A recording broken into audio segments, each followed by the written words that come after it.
Dhondge sir, कार्यक्रमाचे दुसरे मुख्य वक्ते प्राध्यापक विजय जाधव सर, कार्यक्रमाधिकारी प्राध्यापक पिसे सर, प्राध्यापक मारेवाड सर, प्राध्यापक भोसले सर, प्राध्यापक राऊत सर, प्राध्यापक नाल्टे सर आणि उपस्थित सर्व विद्यार्थी मित्रांनो, आत्ताच आपल्यापैकी जे संचलन करणार आहेत त्यांनी सांगितल्याप्रमाणे गणिताची ही काय किमया न्यारी जाते सगळं डोक्याच्या वरी.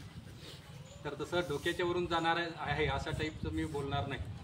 तर सगळ्यांना समजेल असंच बोलणार आहे आणि सोप्या भाषेमध्ये बोलणार आहे. आपल्या सगळ्यांना जे समजते अशी मराठी भाषा त्याच्यातूनच मी बोलणार आहे आणि एकदम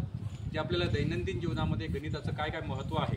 त्याबाबत आपण थोडे बहुत परिचित आहोत, काही बाबतीमध्ये आपण परिचित नाहीत. त्याबद्दल थोडक्यामध्ये मी तुम्हाला